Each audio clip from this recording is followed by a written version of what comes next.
Hello, everyone, and welcome.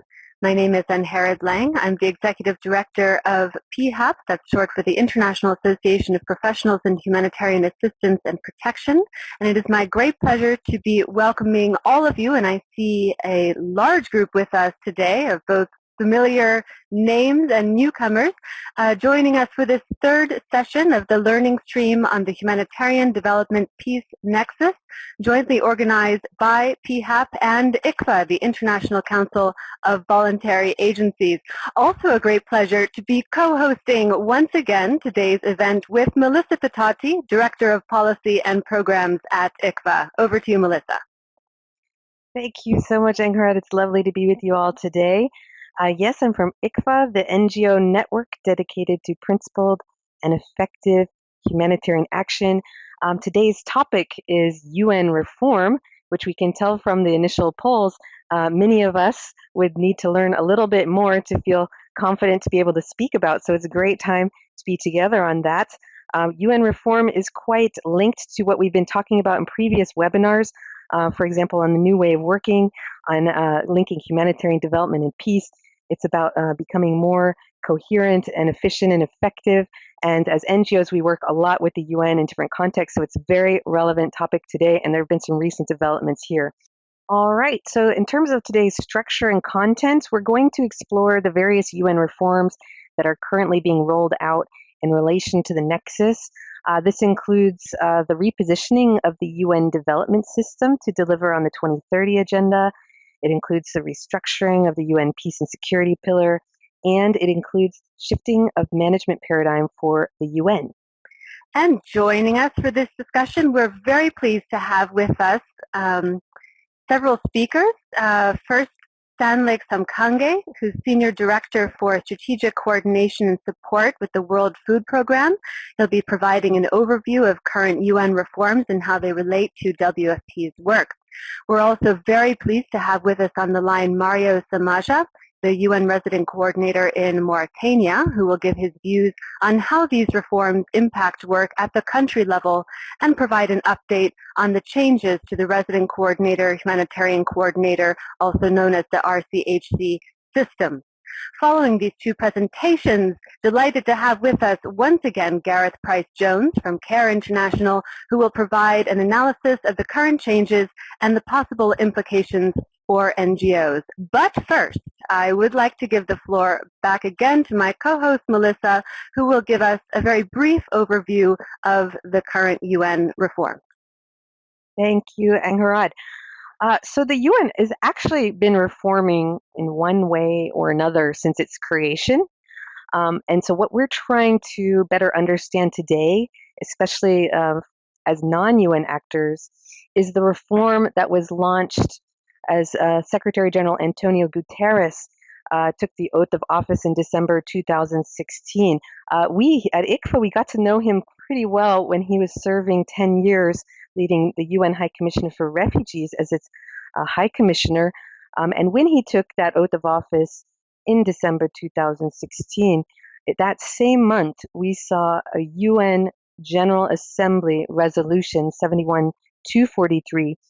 And the leitmotif of that resolution can be boiled down into one main point, that the UN must change. It must become more coherent, efficient, and capable of addressing the full range of development challenges set out in Agenda 2030. One of the most prominent advocates for the reform, as far as I can tell, the United States, has said they want to see less bureaucracy and more performance. So what we've done to just explain a little bit about the reforms, because it's a bit complicated, as you can imagine, is we started reading the various proposals that came out starting in July 2017, when Secretary General Guterres responded to the calls for reform, first by issuing a report on repositioning the UN development system to deliver on the 2030 agenda. So what we noticed when we reviewed it, he proposed the creation of a new steering committee of UN principles, chaired by the Deputy Secretary General, with operational leadership from OCHA, the Emergency Relief Coordinator, currently Mark Lowcock, and UNDP, currently Achim Steiner, to guide collective action on a new way of working. And we've discussed this in previous webinars. And he also proposed reinvigorating the UN resident coordinator system to make the resident coordinator offices shift from a strict focus on what they call UNDAFs. UNDAFs are the UN Development Assistance Frameworks, to serving as country-level hubs for more strategic analysis and planning towards the SDGs. From the first page on, when we read this proposal, it was very clear the Secretary General's emphasis he places on, he said, his overall reform agenda with prevention as a cross-pillar priority. So this gets to the peace aspect when we talk about the triple nexus. So we've talked about this previously, and we're very happy to have with us on this webinar a resident coordinator who can unpack that further. In September, he issued another proposal, and that was, I think it might be in the middle of your screen. Yes, shifting the management paradigm in the UN, ensuring more a fit future for all. And here, it's more internally reflected on the UN management. In October, quickly thereafter, he issued another report on restructuring the UN peace and security pillar. So we've read through all of these reports with great interest, trying to understand the proposals and interpret what they mean for us, on one hand being non-UN, and on the other hand really focusing for us on independent, impartial humanitarian aid. So you see on your screen 3 major reforms, and there's also some additional initiatives, about 7 initiatives we could hear about later. Finally, I just wanted to say that last month, on the 31st of May, the UN General Assembly passed a resolution giving a green light to reform the UN development system. And when we've asked people what is the main change we're going to see, there are several. The first answer we usually hear relates to country-level leadership. There are currently 129 what they call resident coordinators, UN resident coordinators, and these are the most senior UN development officials at the country level. And the reform is supposed to give them a dedicated, independent, impartial, and what they call empowered role in coordinating the activities of all the various UN entities working locally, which make up what they call the UN country teams. Their functions as resident coordinators are supposed to be separated from those of the UNDP resident representatives, and there's supposed to be a new dual reporting model where country team members of the UN are now reporting to both their own agencies and their offices while also reporting to resident coordinators. That's a lot to say. It's a bit complicated, and I'm very happy that we have some people on the line who can clarify that for us further. What is the problem that we're trying to solve with all of these reforms? You'll see a lady there pictured on the left. Her name is the Deputy Secretary General Amina Mohammed, and she described it this way. She said, in previous times, we've had sort of a conductor that, through no fault of their own, is conducting a cacophony. The left hand does not know what the right hand is doing. And she added, today we have an opportunity to make a symphony for the SDGs, and that's really the difference on the ground. At the same time, we have proposals underway to decentralize UN headquarter management structures, and there's some more detail we can get into there. But really, there are so many things going on that let's turn now to our speakers to get their understanding. And I understand that right now is preparation for the implementation of all of these reforms, and the actual implementation will be January 2019.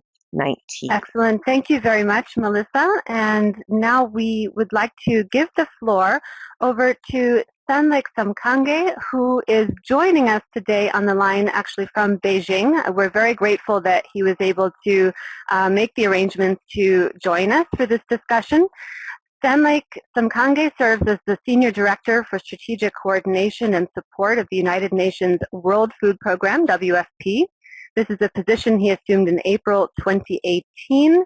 He has held several senior positions within WFP, including most recently as Director of the Policy and Program Division and as Regional Director for East and Central Africa.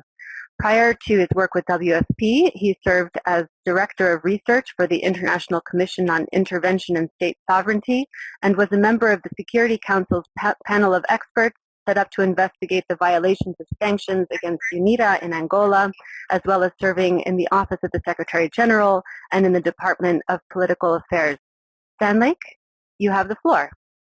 Well, thank you very much, and thank you for actually a very good introduction that I think highlights a number of things about UN reform.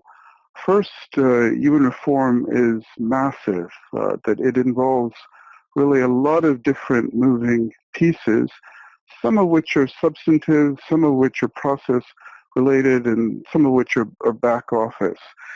So what I'd like to talk about today is kind of how we as WFP, how we see the UN reform, what is UN reform about from our perspective, where is it that WFP is involved, where are the major areas of involvement, and then what are the key focus areas that we've been putting our time and effort and energy into. So if I start with what is UN reform about from our perspective, I'd say first and foremost, it's I would echo what the Deputy Secretary General said, in that it's about the SDGs. But really the starting point for us and what we think really the critical thing for UN reform is it's about the SDGs, it's about the global agenda for people, and it's about how the UN relates to that global agenda. And so we take that as the starting point. That's what UN reform should be focused on. Secondly, UN reform should be focused on delivering more effectively and efficiently to support countries. It's about countries and people. And thirdly, UN reform is about the UN. But really, it's the UN is the third priority in that hierarchy as far as we see it. And the point is to make the UN more effective, more ready to support countries in achieving the SDG agenda. Where are we involved as WFP? We're involved in many of the work streams, if not most of them. But in particular, we are involved in the humanitarian reform efforts.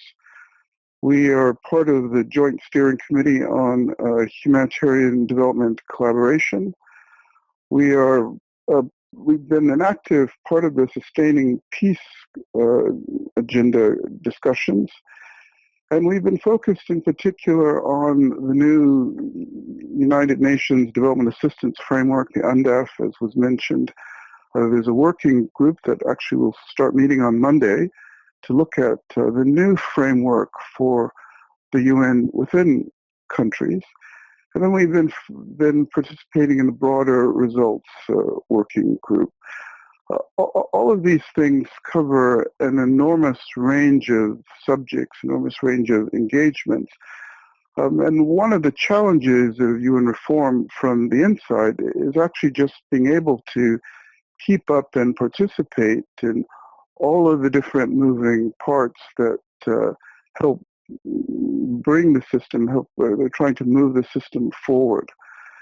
And for us, the point is not to participate in working groups and not to participate in meetings, but the point is to make a difference on the ground. And so that's why we've really been focused on three things in particular. Well, first is, I would say, the national alignment, that ensuring that all of the UN work is aligned with what countries are trying to achieve on the ground. Because the SDGs are about countries. It's not the UN that achieves, or it's not NGOs that achieve, or it's not anyone else that achieves. It's countries collectively that achieve the SDGs.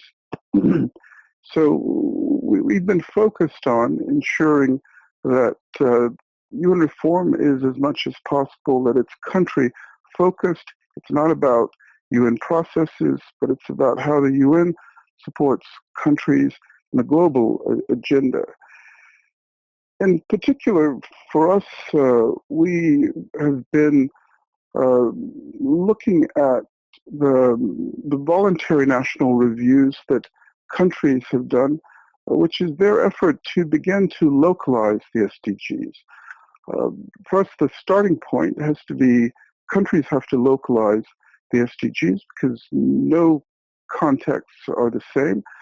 And it has to be the countries in the lead, not the UN in the lead, or not some other partner in the lead. The countries have to make progress, and they need to set the agenda and the priorities.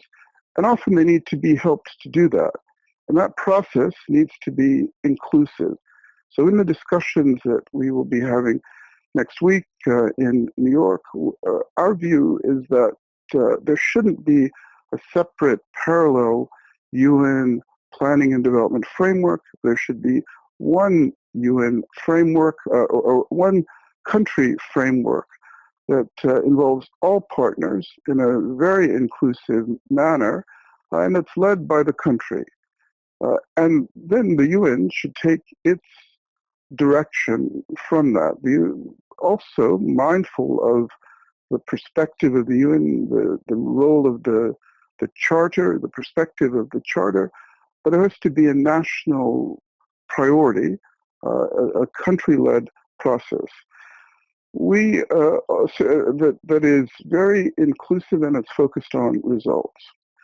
So in addition to national alignment and a focus on coherence and at country level, both from the country's perspective and from the UN's perspective and partners' perspective, we're also focused on ensuring that the UN is able to deliver in a more integrated way. You had a discussion earlier. You mentioned about the new way of working. The new way of working is part of that.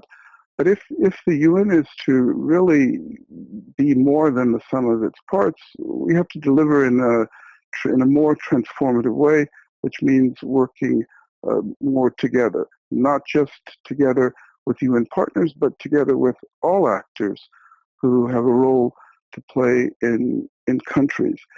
And this is why we have been emphasizing the issue of the humanitarian-development-peace nexus, because from the perspective that we have, much of our work is in conditions of conflict, and that conflict drives much of the humanitarian work that we do.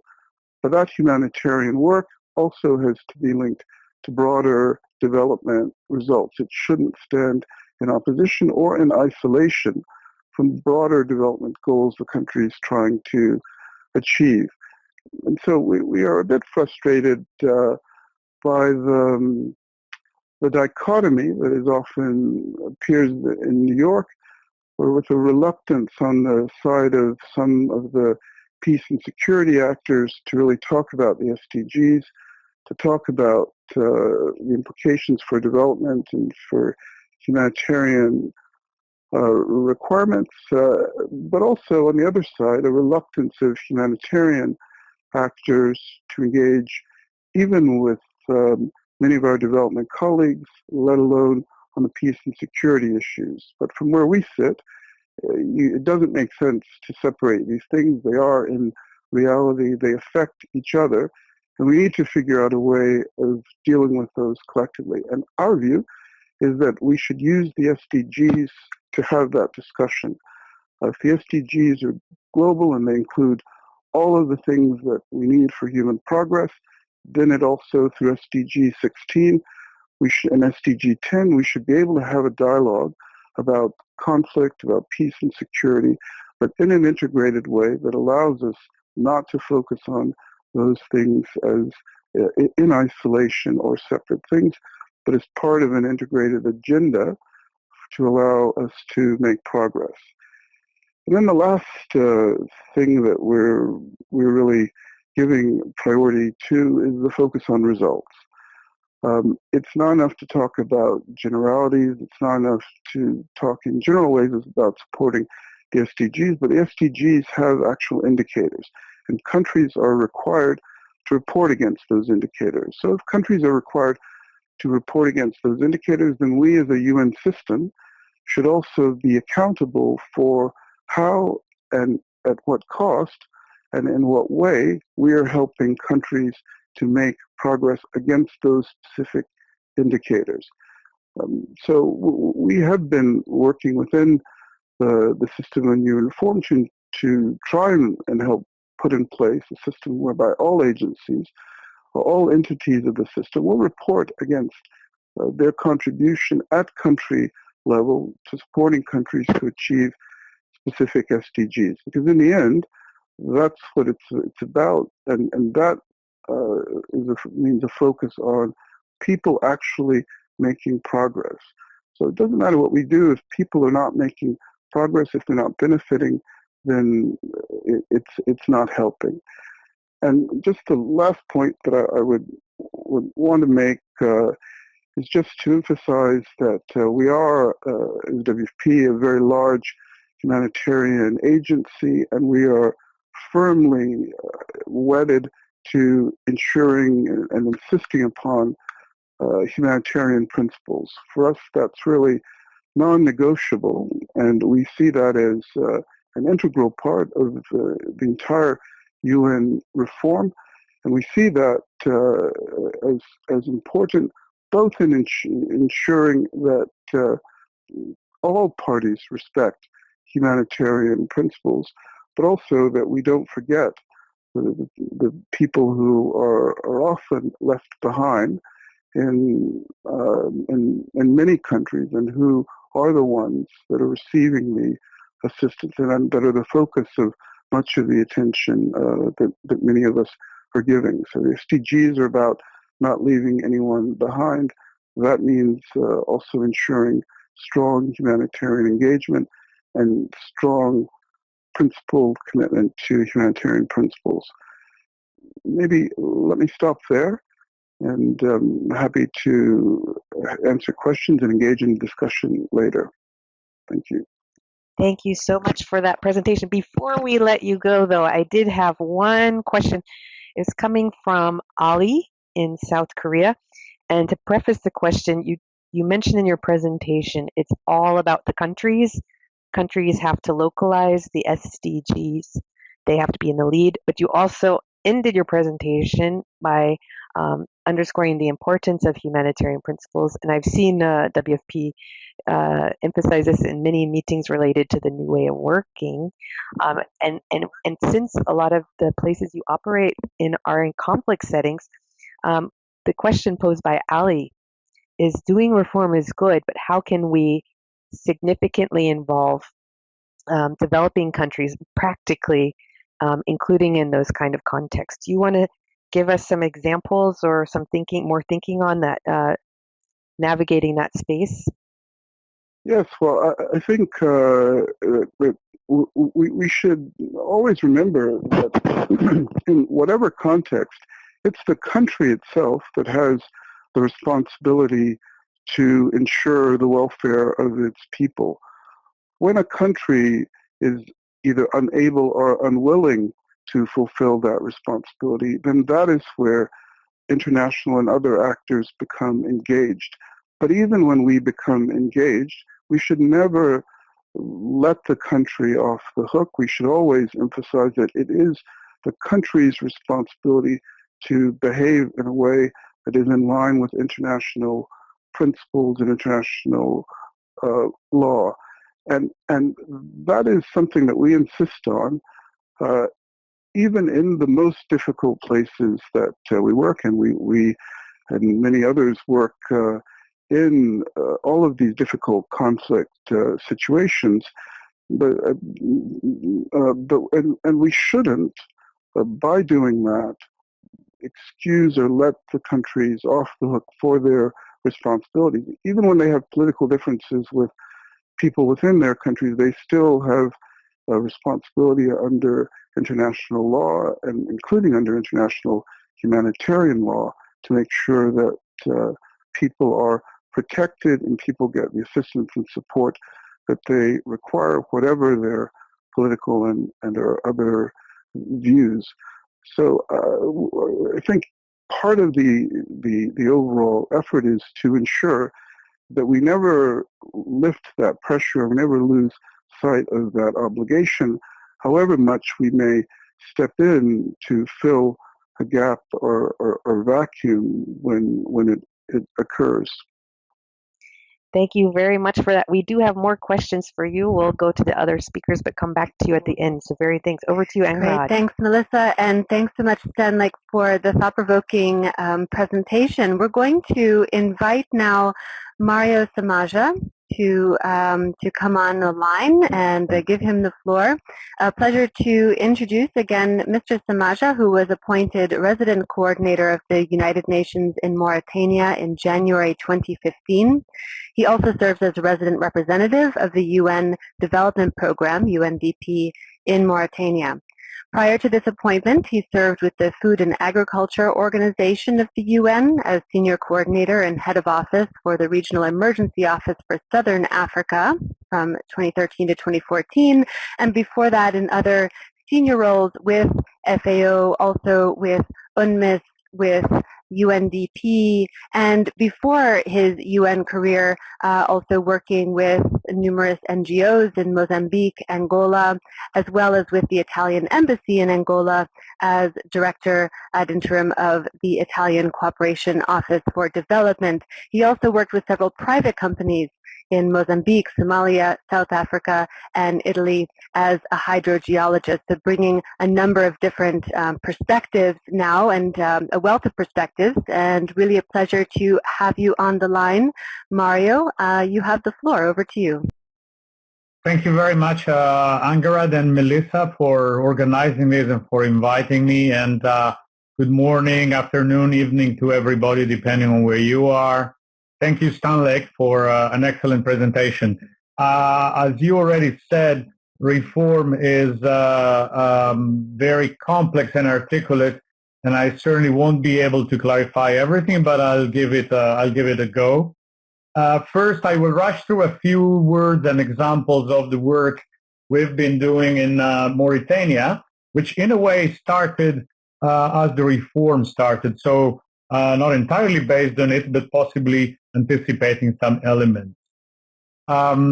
First, to say that in 2017, we migrated from two separate planning streams, a development and a humanitarian plan, to a single process, but still a one-year process because we were in the last year of a previous UNDAF.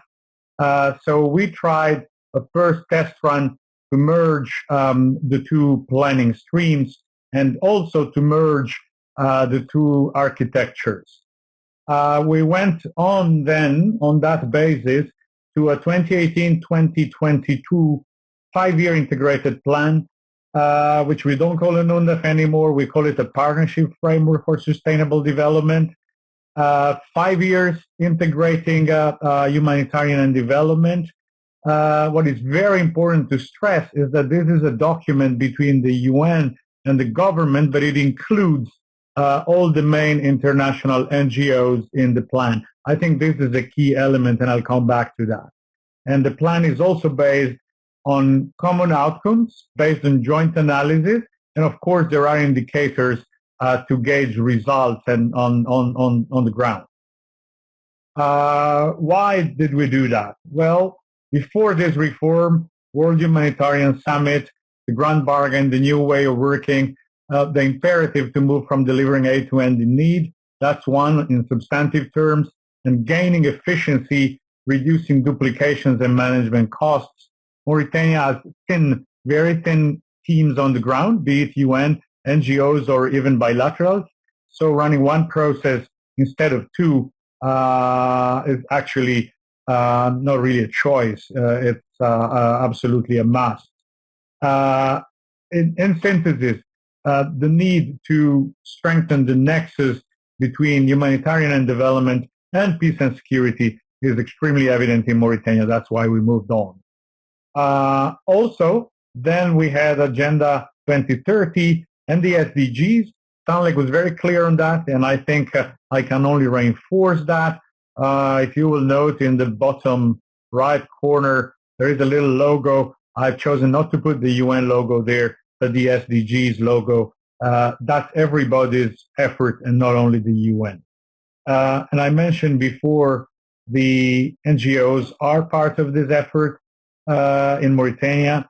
The imperative for stronger partnerships is an SDG, and we need to take it very seriously. In fact, after involving NGOs, we will need to broaden still the partnerships in Mauritania. Also, most vulnerabilities in Mauritania are chronic, and they cannot be sorted out in the medium to long term only with humanitarian assistance. But I want to leave very clear, when we said we are integrating, many people took it as there's no more humanitarian needs, these people are phasing out. No, humanitarian assistance remains absolutely necessary to save lives. However, it is insufficient to change and to reduce future vulnerabilities and needs. And for that piece, other actions which are more developmental in nature are also absolutely necessary. Some key elements, partnerships, I have already mentioned it. Government, UN, and NGOs are in this together in the same document. Others need to come. We will work on that. International financial institutions, private sector. There's a host of potential partners out there that we need to bring to the table. Context specific, what I'm telling you for Mauritania doesn't fit everywhere. We do need to create a menu of best practices that can be adapted to serve different contexts. Well, we already spoke about USDGs, about the SDGs. I want to insist on that, but SDGs are also something that is now starting to underpin national priorities.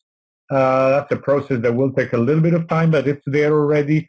And so the alignment is SDGs and national priorities. A question that comes up very often, where are humanitarian principles? Where is humanitarian space in an integrated modality of work? Well, the principles are spelled out explicitly in the plan, meaning they're signed off by the UN and government, and by including the NGOs and by spelling out the plan in a certain manner, the support to principles can be reinforced. So I don't see a big concern in a majority of situations in having a joint planning stream. Of course, as I said before, not all situations are the same. I do realize in some cases this doesn't hold, but these are a minority of cases.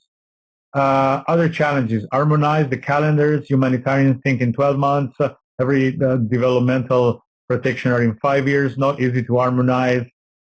Speaking about common outcomes, we found out we have different definitions of outcome, and we also had to work on that.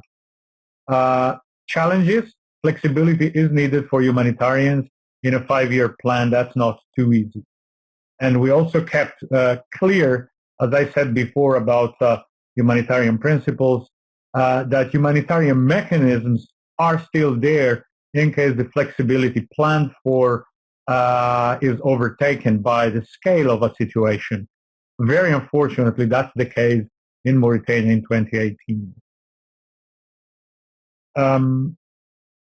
Some progress we see at the global level, some progress on new funding modalities. At the country level, though, it remains a challenge, both in terms of volumes. Funding to Mauritania is extremely reduced, but also in terms of modalities, funding is not adapted yet to an integrated way of working. It remains still dichotomic, humanitarians on one side, development on the other.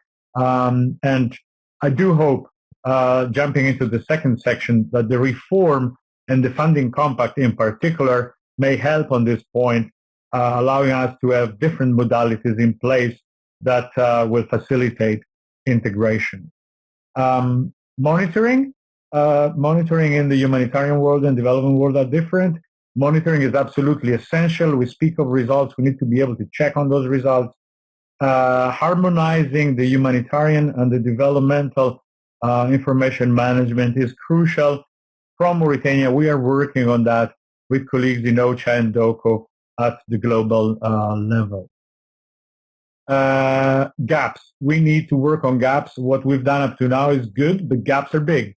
So how to reinforce local capacity, policy formulation, legislation, institutional support are gaps. Broadening partnerships and consolidate partnerships at the decentralized level in country, not only in the capital, close to the communities, is crucial. And then regional and cross-border linkages in the Sahel, difficult to work on issues in one country only. To conclude the Mauritania piece, significant progress on planning, but now we need to advance on implementation. Let me come to the reform and a few comments on how this will somehow support what we are trying to do. First, a new generation of UNCTs, better adapt to country needs, and including a more efficient operation system. This is at the center of the reform of the development system. It will be hard to achieve, but we're all ready to work on that. That should bring more efficiency. New UNDAFs, Stanley was very clear. I will not repeat what he said. But the new UNDAFs also go in the sense of strengthening coherence. And finally, an empowered and I should say impartial RC delinked from UNDP should also give another measure of coherence. There will be a new and improved mutual accountability framework. So I see benefits from there in the overall management of all actions, humanitarian and development, at the country level. I spoke about the funding compact. Pooled, unearmarked funds managed by the RC would also be very important to better align locally to SDGs, to national priorities, and focus on SDG implementation on the ground, in the field, but also humanitarian elements to integrate the development side. That is easier if the funding is available and managed in country. We spoke about the Joint Steering Committee for the Nexus, led by UNDP and OCHA. That should help us on the policy side to achieve more coherence between the two. And then the other reform streams. What I mentioned up to now is what we refer to as the development system reform, but the reform of peace operations, including the sustaining peace agenda, and the reform of management. Someone said, I think Melissa, it's internal. Yes, it is internal to the UN, but the benefits, I do hope, will be very external if we manage to get to a more efficient way of functioning inside this very complex architecture that is the UN. And finally, that's my last line, Agenda 2030, the SDGs in general, but I want to focus specifically on the SDG, on partnerships, because I think that that is a very, very crucial point of what we are all trying to do. And I'll stop there. I've taken a little bit more than foreseen. Apologies for that. Questions are welcome. Over to you, Melissa. Wow, thank you so much, Mario. I learned so much from both of the previous presentations. For example, on your slide 2, when you said the 2018-2022 agreement is not called an UNDAF, it's called the Partnership Framework for Sustainable Development, the CPDD. That's news for me, so thank you. Also on your slide 2, several people picked up on a piece there of the bullet. It says a 5-year successor to the UNDAF signed between government and UN and including international NGOs. So we had a question from our longtime colleague Fiona in Afghanistan, and she's asking why aren't national NGOs mentioned? And we also have one of our members, Plan in Mauritania, asking would they also consider local civil society organizations? So do you want to speak to that level of inclusion? Well, the short answer is pretty easy. The national NGOs and civil society in Mauritania are rather fragmented. And although they are part of the processes, they are represented on the humanitarian country team. They are involved in many phases of the discussion. We couldn't find a way to meaningfully include them in the plan. So it's basically a matter of size. But let me say, I spoke somewhere of flexibility. That includes several things. And the day we have a sizable NGO or group of NGOs at the local level that we could include, then it will be done. Take it as a first step for the moment.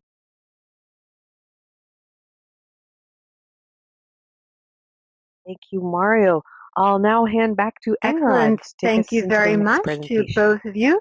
And now my great pleasure to introduce and welcome back to the PHAP webinars once again Gareth Price-Jones, who's currently serving as country director, as the Senior Humanitarian Policy and Advocacy Coordinator at CARE International. Gareth has served in country director positions and other senior leadership positions in the NGO sector for many years, including with CARE International, Oxfam, Concern Worldwide, and several other organizations. Very pleased to have him with us today to give us a bit of his own perspective and from the NGO perspective on the UN reforms. Over to you, Gareth. Thanks, Angarad. So just to start off, what I wanted to cover here, I'll just wait for the correct slides to come up. What I wanted to cover here was to basically share kind of our analysis of some of the changes currently happening, to identify some of the implications of that for NGOs, humanitarian NGOs in particular, and also to highlight possible kind of policy advocacy responses that we as a community might wish to consider. If you just pop the slide for me, Marcus. So moving on to the next slide, I'd just like to make a caveat here. It's an external analysis from an informed outsider. So much of the changes that we're looking at, they're internal to the UN, they're debated, quite often they're higher level and quite often they're opaque. So that's one of the challenges we face trying to engage with UN reform processes. And many of you, we see several of you are from the UN joining today, so several of you may have additional insights or different perspectives. So what's UN reform? As Melissa was hinting at earlier, it's a seemingly interminable process. As Melissa said, it seems to have been going on forever. And also it's a much overused term. So it can cover internal structural change within UN agencies. It can represent change in systems that the UN runs, but which include other state or non-state actors like us. It might represent changes in power dynamics between UN agencies or between them and the UN Secretariat, or between the UN and its constituent states. And also it's often used to refer to change in the political and humanitarian side of the UN. So it's used to refer to changes in the Security Council. So it's really easy to confuse because there's so many different elements there. There's three main reform processes I wanted to highlight. One is the one that's wrapping up, so the OCHA change process. We've also got the ISC changes that are currently under discussion, and the UN development system reform that we've been focusing on today. But there's also multiple other shifts underway at the current time. So we're looking at changes to whistleblower protection, changes on gender, changes to the UN Secretariat, the nexus conversation, which we've been focusing on here, changes to how transparent we are, things like IATI. And all of those processes overlap, they're dynamic. So understandings aren't necessarily consistent. When Donald Trump calls for UN reform, it's fairly safe to say that his vision probably doesn't entirely overlap with that of Guterres or of India or of China. So there's lots of those different things happening at the same time. Next slide, please. So Why change? Well, the top reason is increasing humanitarian need, increasingly protracted humanitarian crises. So in the 90s and the early 2000s, we talked generally about doing ourselves out of a job. Poverty would be made history. That's less the case now. None of this stuff is going away anytime soon. We're also seeing increasing migration, so that's really driving political attention. So foreign aid is much less of a niche middle-class concern and more a major stream of politics. There's also a genuine desire to see greater impact, particularly in the light of challenges, including climate change, and also accommodating major geopolitical power shifts of a kind that we haven't seen for 80 years. And a desire for more strategic, holistic solutions. This is also, let's be honest, this is being driven by member state pressure, particularly from the United States, the UN's biggest donor, and also those resourcing challenges around efficiency, cost savings, things like that. And in particular, the change is driven by a broad-based kind of, maybe not a drop in support, but a challenge to, and a drop of confidence towards multilateralism generally. This comes from the global west, global north, global south as well, and challenges to initiatives such as the responsibility to protect, an increasing focus on narrow nationalistic self-interest, and also more action by spoilers. So some of those are states and others, some armed groups, people like that. So they're all pressures and issues on which the non-UN part of the humanitarian development ecosystem, we share that. So we face these same challenges as humanitarian NGOs. Next slide, please. So as Melissa ran through, we've got three main pillars of reform. We've got the development stream, and you can see here the quote by Guterres here talking about how we're going to reform the development system, how it become more field focused, and it's what our colleagues have just been telling us about.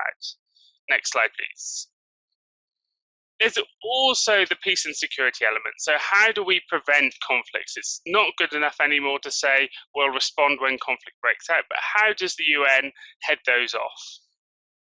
And then the final one is management reform, which sounds really boring, but in reality it can be pretty transformational. And I want to share just one example of how this could really change the relationship of civil society to the UN. So one of the proposals that Guterres has made is that we co-locate UN offices in a particular country's capital. So that sounds uncontentious. It saves money for donors, it saves UN staff having to deal with horrible traffic to go between UNDP and UNICEF. It seems like a really sensible idea, hard to disagree with. But then we think of the reality we see in places like Juba or Damascus or Port-au-Prince. We'd see huge armoured compounds that local civil society struggles to access. Or, for example, in places where the UN's role is maybe not seen as impartial as it might be elsewhere, where local civil society refuses to seek access. So this was a real problem in Haiti, where local civil society actors said, well, we can't meet at the log spaces. It's not acceptable for us. Likewise, security guidelines might make it hard for staff to move freely. So then you find UN staff rarely leaving their compounds, limiting their views and perspectives. It's rare even now for HCs and RCs to actually visit NGO offices, talk to staff in their natural environment. And one of our concerns is these kind of very sensible sounding management reforms will make that even rarer. Next slide, please. So why do non-UN actors care about this? And it is very easy to dismiss this as UN internal affairs. It's difficult to understand, and until recently, it was easy to say that actually most of us didn't care. We didn't pay this enough attention. It is internal stuff. It's complex. It's multidimensional. It genuinely uses terms such as new management paradigm. These are really jargony languages. And the language is very UN heavy. So who has time to kind of read that, understand it, work through what it means in practice? And as a result, there's been relatively little NGO engagement in these processes. And that's often been to the frustration of UN colleagues who would genuinely really appreciate more NGO engagement. Quite often, NGOs see kind of sinister motives in UN thinking when it just hasn't occurred to people. So we need to take some responsibility for addressing that. Next slide, please. So why do we at CARE think this is important? Well, it's really the reasons I put on slide 4. We do face increasing humanitarian need. We do face increasing migration. And even if you're personally super relaxed about your country taking immigrants, you have to admit that managing that transition is going to be tricky. It's going to be tricky for the UN. It's going to be tricky for national governments. There is real potential for greater impact. None of us could raise a hand and say we have the best, most effective, most efficient UN there could be. We share that desire for more strategic, holistic solutions. We'd love for our resources to go further and help more people. And let's face it, the whole humanitarian endeavour was launched off the back of notions that there's a shared humanity that transcends the interests of nation states. But there's also other, more self-interested reasons. This is likely to define key elements of our humanitarian ecosystem for decades to come. It's going to influence what language we use, how we assess needs, who makes decisions, how much independence do we have, how are we represented. For example, Mark Lowcock, who's a career civil servant, who's never worked for an NGO and arguably has limited experience of civil society, represents the whole of the humanitarian ecosystem at the highest levels of UN coordination, from local NGOs to the likes of us, CARE and MSF, to the Red Cross. Resident coordinators are expected to represent both humanitarian and development interests to national governments. It's a double hatting that, while it's common already, has long held concern for humanitarians. This will really impact on the existence of our organisations. How do we access our programme participants? How do we access funding? How do we access information?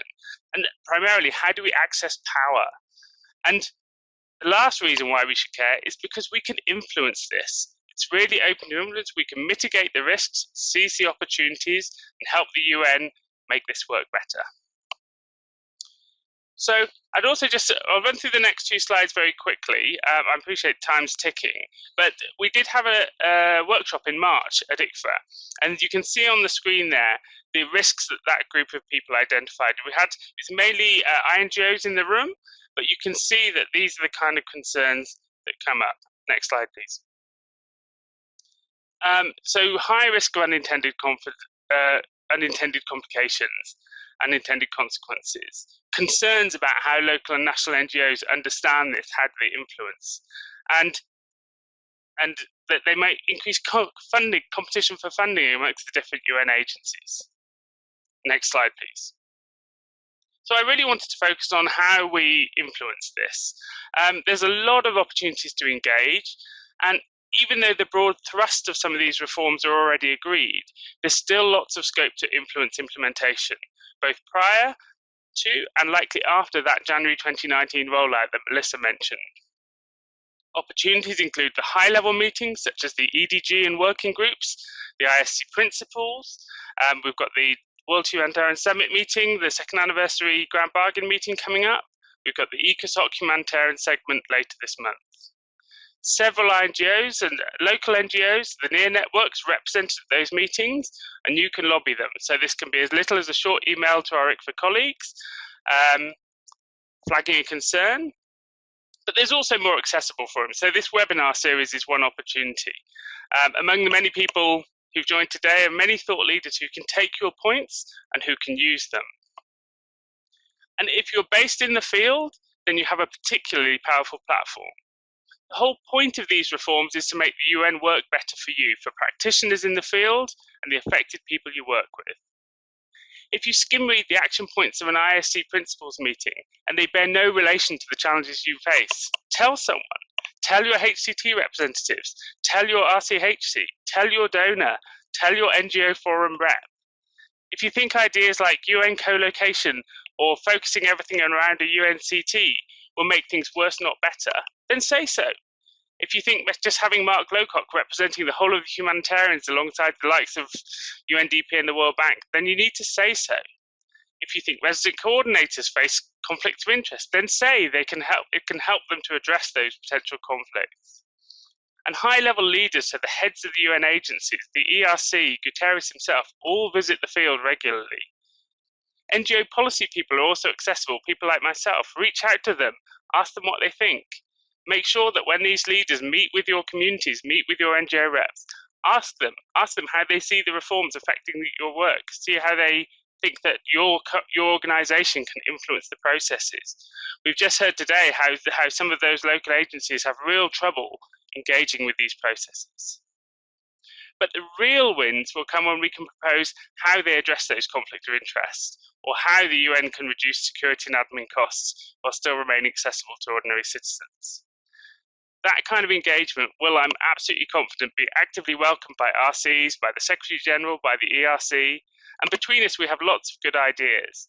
Ideas informed by practice, by reality, by hard-won experience, but we do need to capture them, refine them and present them back. Too often NGOs just complain, we say this isn't good or this poses risks, but we're not so good at coming up, identifying those risks and then explaining, and this is how we think you can solve them. This is how you can mitigate them. And that's when we really start to influence. And I'd also note that several of the Charter for Change agencies, including CARE, Oxfam, CAFOD and others, are actively working to try and make those high-level opportunities more accessible to local civil society, both through doing some of the hard work, sharing our thoughts and analysis, but also through trying to secure space for affected people and leaders to attend and speak at those meetings. So in summary, the key things is it's hard to predict how the current rounds of reform will turn out. It could be a huge leap forward, it could be a leap backwards. But we as NGOs and we as non-UN members of the humanitarian ecosystem have a role in ensuring which of these it is and helping our UN colleagues to get the solutions that they're very clear they're working towards. So on that note, I'll finish. Thank you. Thank you, Gareth, so much. It's very inspiring, your presentation, to get us involved. So one of the questions we received before your presentation is quite relevant to your point, which was that we've seen little NGO engagement at this point in the whole reform process. The question came, NGOs and civil society in general are not really considered at the forefront of the new reform because it's quite, well, the presentation was that it's not UN-centric per se, but a lot of the discussion and jargon is related to the UN. So before NGOs can get engaged and get involved and try to inform some of the changes, the first step is really about how to understand the different reforms. So the question was, how will NGOs and local actors understand the new complexity and be able to navigate the system? And I wonder, from your perspective, since you're very involved at looking at these global policy processes and trying to understand and explain them, do you have any advice for I think the NGOs key thing is not to be intimidated by them, because you look at these processes and you think, I really need to understand the whole thing before I can wade in or express an opinion. And hopefully this came through in the presentation, but one of the things I would really welcome, particularly field staff doing, but all of us, and including UN colleagues in this who may also have different views on this, but let's ask, and we have two of the people here on the WebEx today. How does this work? How do, if the whole joint approach to poverty and humanitarian needs in this particular context is driven by a UN country team, how does civil society influence that? How do we access? You don't need to know anything about the UN process to be able to say that, we're 100 NGOs in this context. How does a resident coordinator hear any coherent voice from us in this process? How's that designed in?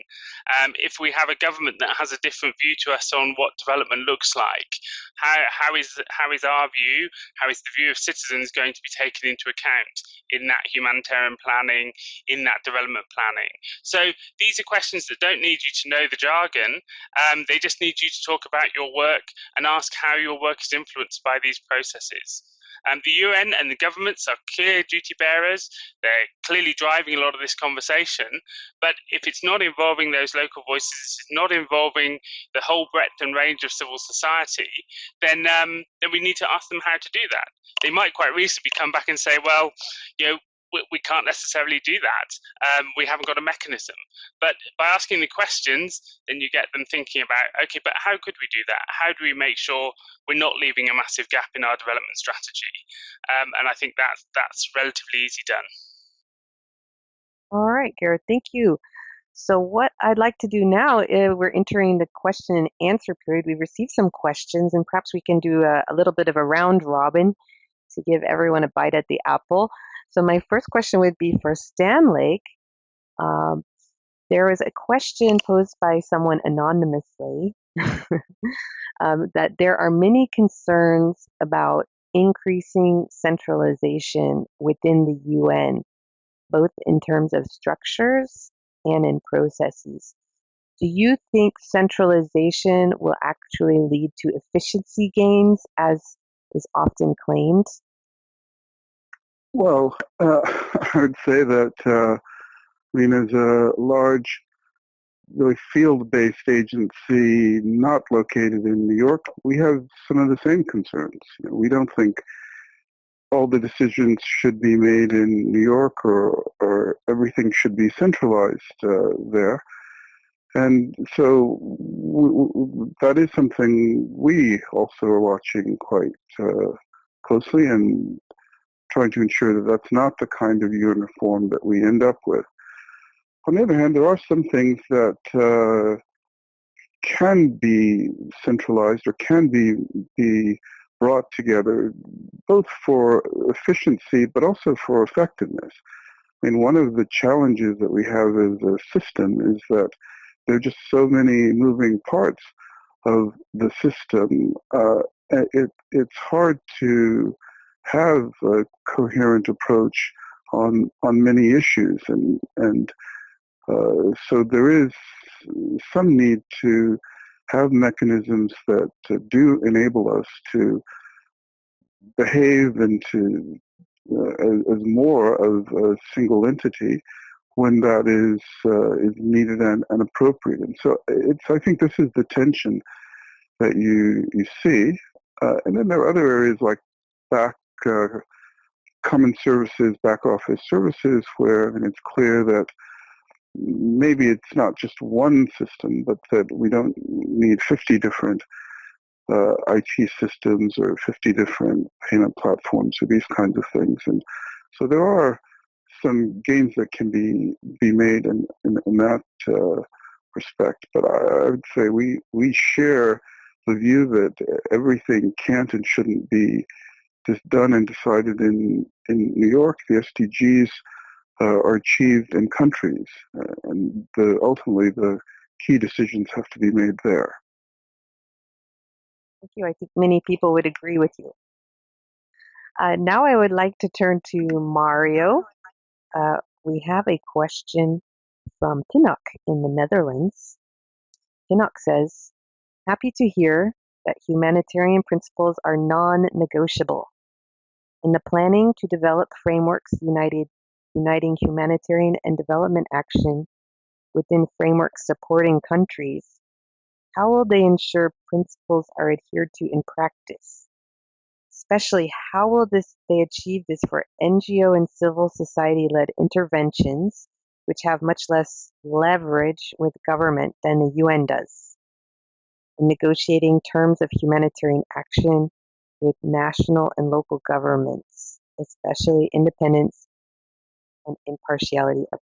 Thank you, Melissa. I think, that's one of the key reasons that prompted me to insist to have the NGOs in the plan, exactly because this was a negotiation. It is traditionally a negotiation between the UN system and the government. But one of the reasons to have the NGOs in there is that once they are in a plan that has been agreed with government, where principles are spelled out clearly, that gives us an extra asset in protecting the space, the working space, particularly in situations where the basis for NGO work is not always that clearly spelled out, and their space might be reduced. But let me say something else. I think humanitarian space principles, access, impartiality. These are issues that have been with us since the beginning of humanitarian work. I don't think there is an extra risk deriving from a properly thought through joint planning with government. But let me say again what I said before. Of course, there are situations, I would consider them a minority. There are situations of open conflict or similar that may not allow to do what we managed to do in Mauritania. But in general, I think that having agreement with government upfront will also help to work and to keep the space open. In the field, well, as part of our planning, we have agreed on what we call zones of concentration, which are targeting the most vulnerable, 2 or 3 most vulnerable areas in the country, where from the UN side, but of course the international NGOs that are part of the plan are also on that same line. We will try to maximize our coordination and our joint work so that we together can keep that space open. Over to you. Thank you so much, Mario, for that commitment. Now for Gareth, we have a question from Mark in the UK. Mark asks, CARE does both development and humanitarian work. So how well does CARE overcome the silos, interests, and mentalities? What can the UN and the rest of us learn from CARE? What good practice has CARE identified? What pitfalls and problems? Maybe that's a lot of questions rolled into one, but maybe certainly. So we do, and I think we're much better at overcoming the silos in some countries than others. As Mario was saying, it's very much about having the right solution for a particular kind of country context. But in the work we've been doing around the nexus over the last 6 months in particular, we found that even in places, so one of our country programs that does this really well is actually OPT. And they do a really good job of linking their humanitarian work with longer-term development frameworks. So it can be done even in those really tough contexts. So I'm not sure. We have solutions that work for us, so we're trying to capture those. We're recently developing a series of case studies on where we think this is going well. And part of the objective of that is to be able to give those examples to others. And as I said in my presentation, really not just complain about those risks, which is Mario is probably right in terms of saying there's not necessarily an extra risk. But one of the worries is that if we get one of these processes that is really driven by one part, albeit maybe the biggest part of the humanitarian system, the development system, and it's also in support of the other big driver of development, which is obviously government, but is missing out those perspectives from civil society, from different civil society who often have very different views. That's where we really need to come up and say, this is our experience and this is how we think it applies to your reforms. This is how we think it applies to the way that you're framing or you're making decisions or you're allocating resources. And that will help us and it will help our colleagues in the UN to make sure we're getting those better solutions that help drive long-term strategic answers to the problems, which humanitarian response doesn't have. And we know this is one of the reasons why the UN reforms currently driving forward don't focus so much on humanitarian, because A, it seems it's doing the job quite well that it has to do, but also because it has limited answers to those big strategic problems we face.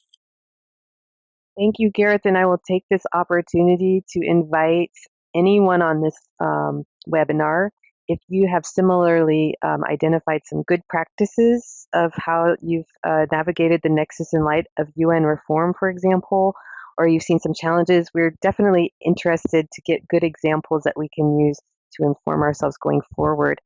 I would like now to go back to Stan Lake, if you don't mind, Stan Lake. We received a question that has come up in previous webinars, and I wonder in the context of UN reform, the question is, how do we ensure enough flexibility? So we need to be able to take decisions quickly in some cases without increasing the gap between emergency needs and more effective longer-term responses. And we've seen in some of the discussions on UN reform that the alignment of planning, et cetera, some people have worried that some of the planning cycles might be elongated, so to speak, and it might slow us down on the humanitarian side. Do you have any more thoughts you want to provide on that one? Well, I think it is a genuine concern, and And as an agency that is both on the humanitarian and on the development side, we're also concerned about that. But from an operational standpoint on the humanitarian side, when decisions need to be taken, particularly of an operational nature, you have to take those decisions.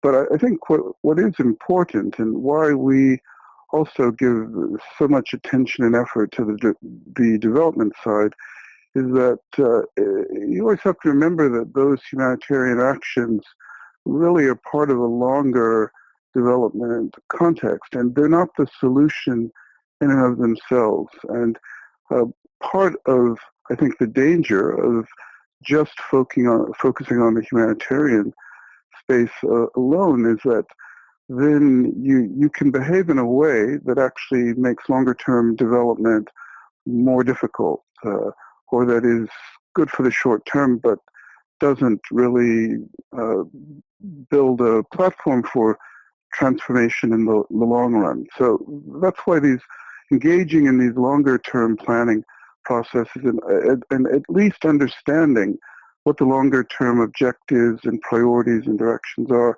is really critical. And that's why we feel it's very important to engage on both in both planning horizons, even though they're quite different. But when it comes time to take operational decisions and move on the ground and address humanitarian needs, you have to move.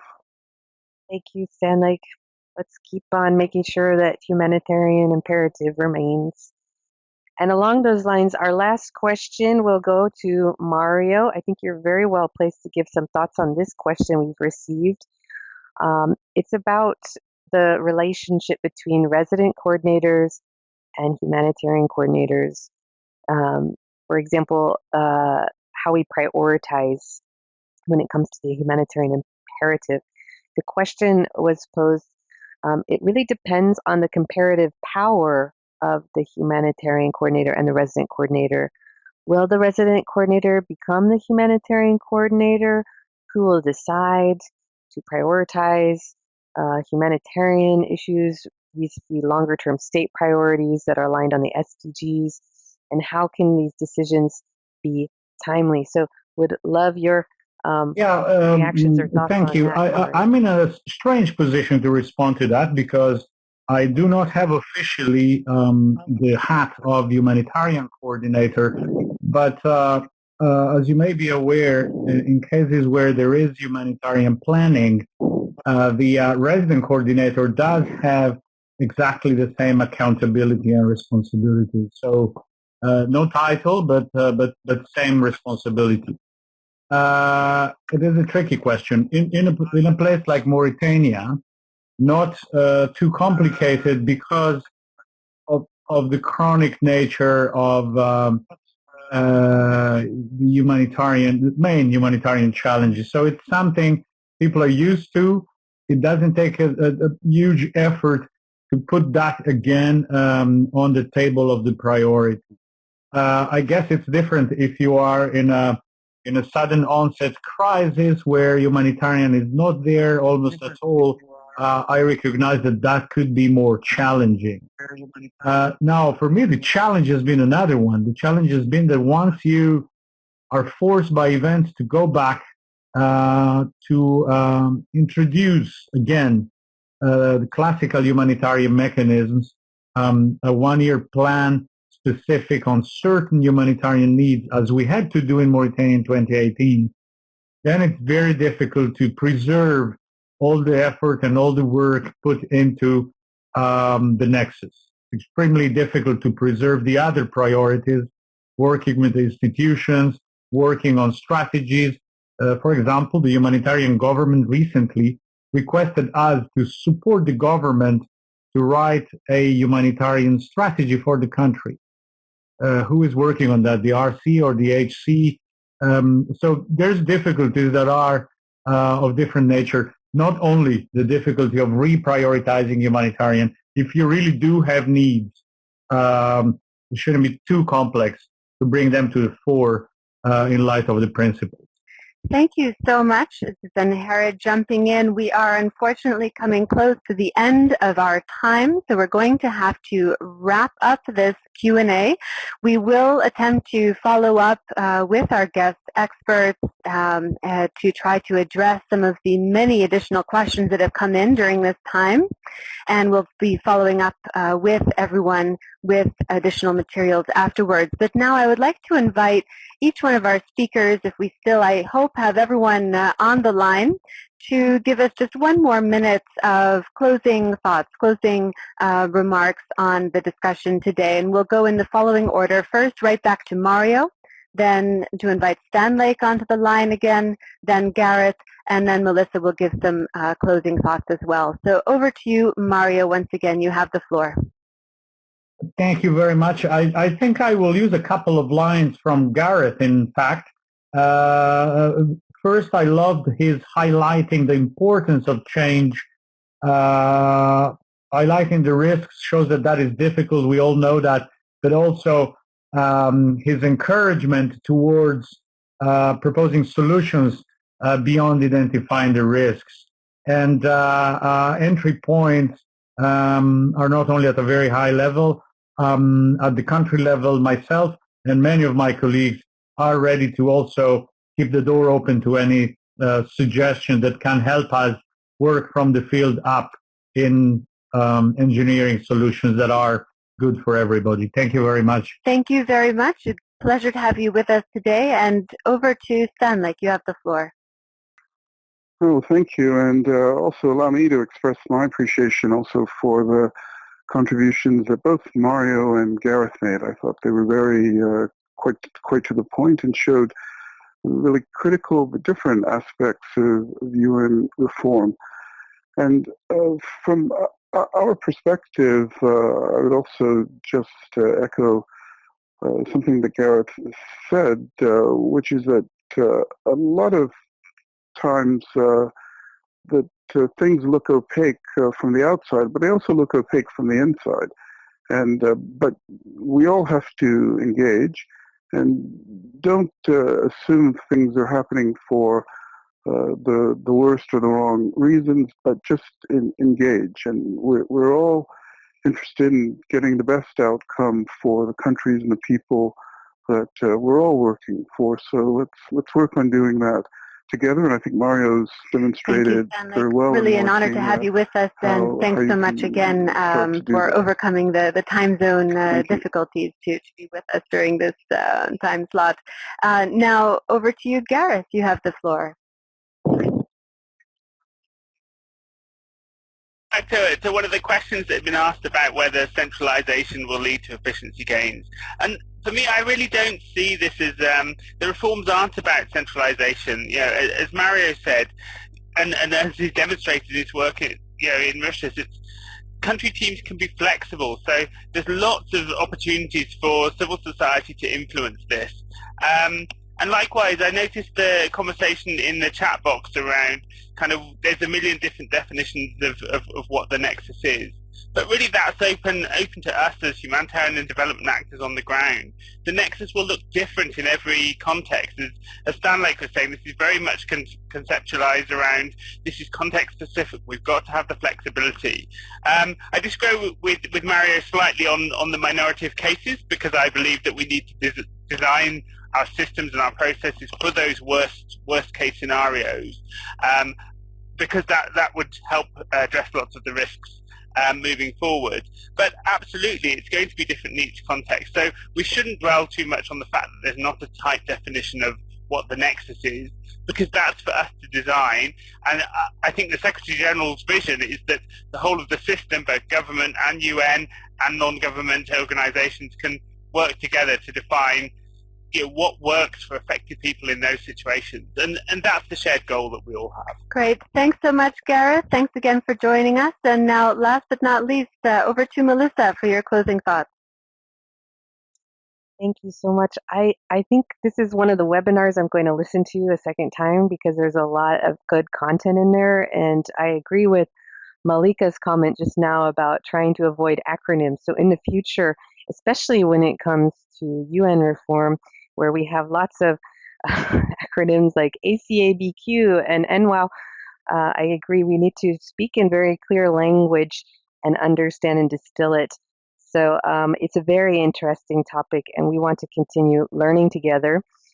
In our previous meetings with different UN colleagues, we've asked for a little checklist when trying to do more of a coherent approach on the ground. First, are we meeting the humanitarian principles? Are we safeguarding them? Second, are we safeguarding protection, because that's at the center? Third, are we having adequate, meaningful consultation with partners? And fourth, how are the resources following the new approaches? So these are some of the things that keep coming up in a lot of these discussions, and we want to keep looking at how they're playing out on the ground. So we look forward to continuing to share experiences and knowledge and your ideas. Great. Thank you so much, Melissa, and I agree, a really a rich set of presentations and discussion today. Definitely worth listening to again, and on that note, we will have a recording available within the next couple of days, as well as mentioned resources that have been posted in the chat, and we're also available on the event webpage. These links will all be sent out to registrants by email, so you should be getting those in your inboxes within the next couple of days. In addition, once the event subtitles have been translated, ICVA will also be providing those subtitles in both French and Arabic for an even wider reach. And we will later put together a briefing paper on today's discussion. Now I want to present our fourth topic for the New Learning stream. On the 19th of July, mark your calendars, please. The next session on the Nexus will explore peace actors to see their role in the Triple Nexus, including what humanitarian and development actors can learn from peace building and how peace building efforts can better work towards shared outcomes with other actors in the Nexus, but always remembering humanitarian principles. We're going to hear from someone who got a lot of praise when he spoke at the ICVA annual conference on navigating the Nexus. It's the Director General of Interpeace, among others. So please go ahead and already register by clicking on the banner. So that's it. We've come to the end of our time. Thank you once again to all of our speakers for their insights they shared with us today. Many thanks to all of the participants who have joined from all over the world and for their proactive engagement in the chat, in posing questions, and otherwise participating and sharing with colleagues. I'd also like to thank the teams behind the scenes making everything possible at ICVA and PHAP. Congratulations to everyone, an excellent event, and we look forward to welcoming you all again next time.